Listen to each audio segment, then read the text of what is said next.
Kepala daerah mengeluh karena stok vaksin COVID-19 kosong, bahkan beberapa jadwal vaksinasi kedua terpaksa ditunda. Bagaimana sesungguhnya stok vaksin saat ini? Kita bahas bersama Deputi 2 Kantor Staf Presiden, Abed Nego Tarigan. Selamat malam, Bung Abed. Malam. Lalu juga ada Zulfikar Amir, Guru Besar Sosiologi Bencana Universitas Teknologi Nanyang, Singapura. Bung Zulfikar, selamat malam. Selamat malam, Mbak Sofi. Kita hanya bisa terhubung melalui telepon ya? Ya. Oke, tapi clear suaranya. Saya ke Bung Abed lebih dulu. Bung Abed, jadi bagaimana sebenarnya kondisi stok vaksin saat ini? Memang setelah Pak Presiden memerintahkan agar ada percepatan dilakukan vaksinasi, memang terjadi akselerasi. Jadi beberapa waktu yang lalu banyak juga daerah yang menahan. Jadi karena khawatir nggak dapat kiriman vaksin berikutnya. Tapi kemudian kan polisinya didorong untuk diupayakan dulu untuk bisa divaksinasi walaupun itu yang memang vaksin pertama, sehingga stok jangan ada sampai stok yang terjadi di daerah. Nah memang benar yang terjadi setelah itu, satu sisi ini memang juga menunjukkan satu perkembangan yang positif ya, artinya upaya akselerasi itu dilakukan. Kemudian yang kedua, antusiasme masyarakat itu cukup tinggi. Seperti yang disampaikan oleh Pak Menkes, memang kita di periode yang lalu sampai Juni itu memang jumlahnya sangat sedikit. Memang diperkirakan sampai Desember itu baru nanti akan jumlahnya cukup besar. Untuk yang sudah fix saja itu sekitar 258.670 vaksin nanti akan kita harus selesaikan sampai Desember.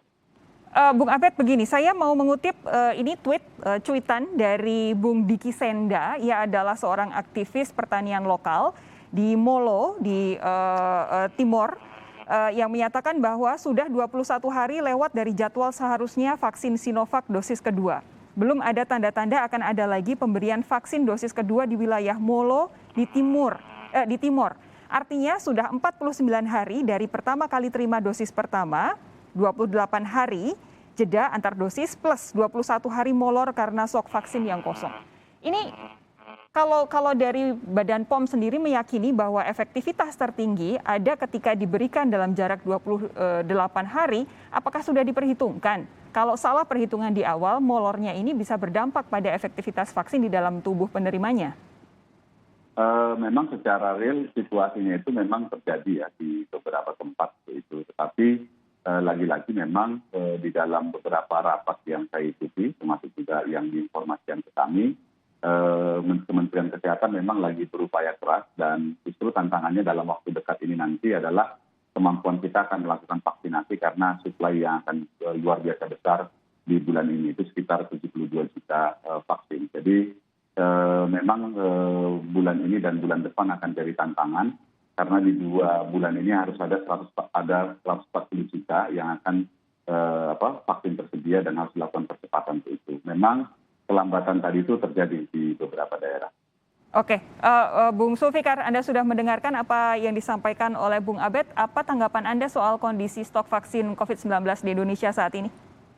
Ya, jadi saya kira ini adalah konsekuensi dari fakta bahwa kita itu sangat tergantung pada impor vaksin ya. Pada saat ini kita menggantungkan diri pada 100% impor negara gitu. Dan setelah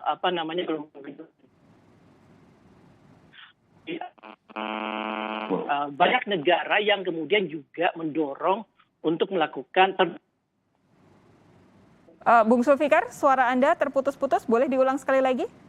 Jadi karena kita sangat tergantung pada impor vaksin, pada saat ini 100% vaksin yang digunakan itu berasal dari luar, dan pada saat yang bersamaan setelah varian Delta itu menyebar kemana-mana dan kemudian berdampak pada situasi pandemi di banyak negara, akhirnya banyak negara yang juga terdorong untuk melakukan vaksinasi secepat mungkin gitu.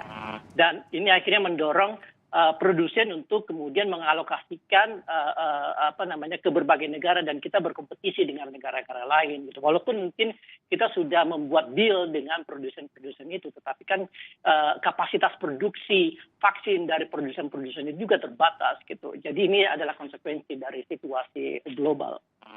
Tapi Anda lihat tidak ada celah atau ada hal yang sebenarnya bisa diperbaiki sejak awal dari pola distribusi dan juga vaksinasi di dalam negeri? Nah, kalau kita lihat ada 3 institusi yang memainkan peran di dalam distribusi vaksin. Pertama adalah Kementerian BUMN yang menerima pasokan dari luar, yang kemudian membawa pasokan itu langsung ke setiap provinsi. Kemudian institusi kedua adalah Kementerian Kesehatan yang menentukan berapa banyak dosis yang diberikan ke setiap provinsi. Lalu kemudian pemerintah provinsi yang kemudian menerima dosis itu lalu kemudian mendistribusikan ke daerah masing-masing. Nah, kadang-kadang kita lihat pemerintah daerah khususnya di tingkat lokal itu melakukan vaksinasi itu seperti melakukan bazar, melakukan kayak semacam festival gitu, sehingga akhirnya mereka masyarakat harus antri panjang, lama dan saling kompetisi satu sama lain untuk mendapatkan vaksin. Ini sebenarnya bisa dihindari jika memang ada jadwal ada penjadwalan vaksinasi secara lebih detail mulai dari kapan dia datang lalu kemudian bagaimana kapan dia Oke, Bung Abed, apa tanggapan Anda dari masukan atau kritikan yang baru saja disampaikan oleh Bung Sulfikar? Ya, memang di dalam proses-proses di lapangan memang perlu perbaikan ya, termasuk juga di rapat terakhir Bapak Presiden dengan para menteri terkait dengan khusus rapat vaksinasi itu memang akan perlu penataan termasuk juga penguatan sumber daya. Memang kita tahu bahwa di banyak kesempatan itu diinformasikan terbuka dan kemudian terjadi antusiasme masyarakat yang cukup besar. Sementara kapasitas yang tersedia di situ baik tempat maupun jumlah vaksin itu tidak sesuai karena memang sifatnya terbuka begitu. Jadi ini memang akan ditata termasuk juga bagaimana memperkuat layanan-layanan di pusat kesehatan masyarakat kita dan beberapa opsi-opsi penguatan termasuk terutama sumber daya apalagi nanti kalau seperti disampaikan oleh Pak Menkes itu bahwa Agustus dan September itu adalah momen di mana jumlah yang divaksin itu cukup luar biasa besar. Oke, Bung Abed, tapi Kementerian Kesehatan sebelumnya sudah mengatakan ada kesalahan distribusi dan juga komunikasi dengan Pemda. Apa evaluasinya sejauh ini?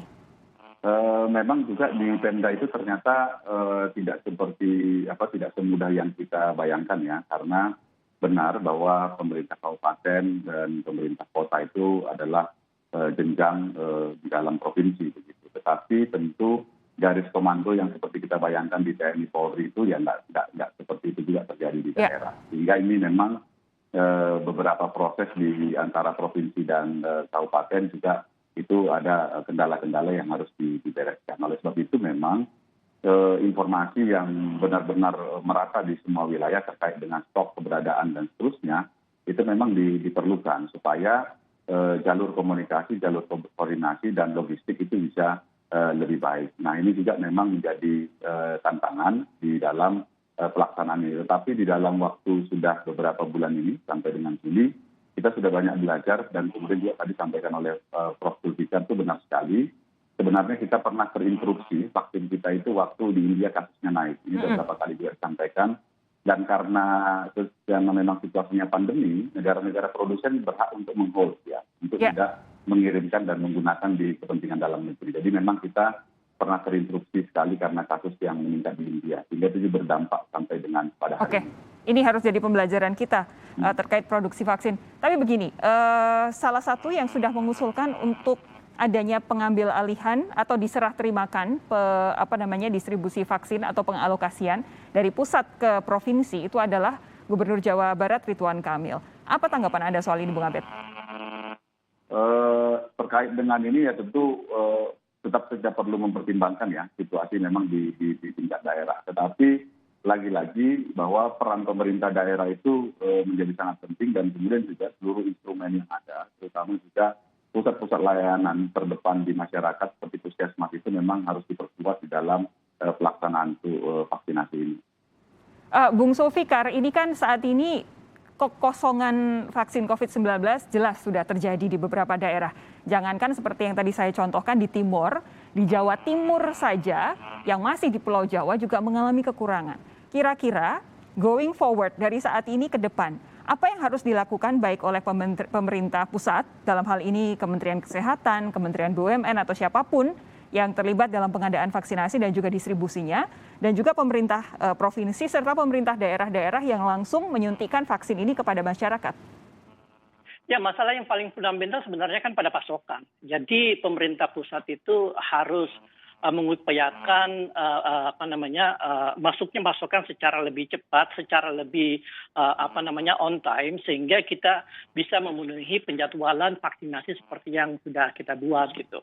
Lalu kemudian antara pemerintah pusat dan pemerintah daerah, saya kira perlu ada sebuah sistem pendataan yang benar-benar reliable, benar-benar robust gitu, yang unggul, andal gitu, sehingga distribusi vaksin ini bisa berlangsung atau dilakukan secara lebih efektif. Jadi ketika ada satu paket yang terkirim ke Jawa Timur, sudah jelas siapa yang akan mendapatkan, lalu kemudian hari apa dia disuntikan, jam berapa dia datang gitu. Jadi ini sebuah pekerjaan yang mestinya dikerjakan jauh-jauh hari sebelumnya, tapi kemudian saya kira menjadi masalah yang cukup mengganggu di dalam pendistribusian vaksin dari pusat ke daerah gitu. Tetapi yang intinya adalah bahwa distribusi vaksin ini memang harus dikontrol oleh pemerintah pusat karena itu adalah otoritas Kementerian Kesehatan gitu kan, dan Kementerian Pusat lah yang memiliki kemampuan untuk mengelola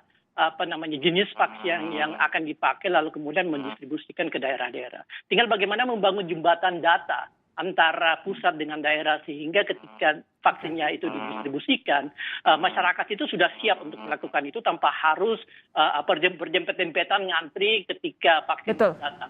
Betul. Oke, jadi pengadaannya harus dipercepat. Gimana caranya? Pokoknya harus dipercepat. Transparansi data dan koordinasinya antara pusat dan daerah juga harus betul begitu ya. Tapi selama ini kan kita selalu menggunakan istilah herd immunity. Ada banyak salah konsep di sini, tapi paling tidak yang diinginkan pemerintah adalah bisa mendapatkan kekebalan yang merata pada semua masyarakat Indonesia semaksimal mungkin begitu.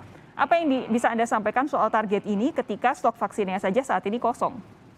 Ya, herd immunity itu ada sebuah konsep dalam kajian epidemiologis yang sebenarnya agak sulit untuk dibuktikan, tetapi sebagian besar ahli mengatakan bahwa herd immunity itu threshold-nya, batas ambangnya itu sekitar 70%. Yeah. Walaupun sebenarnya batas ambang ini juga sangat tergantung pada kepadatan penduduk, kemudian jenis patogennya seperti apa dan sebagainya gitu. Jadi memang agak sulit untuk mengukur kapan kita bisa sampai pada herd immunity.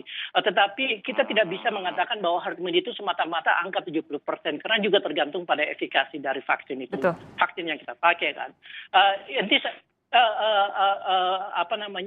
Intinya adalah bahwa pemerintah harus melakukan vaksinasi secepat mungkin dan sebanyak mungkin.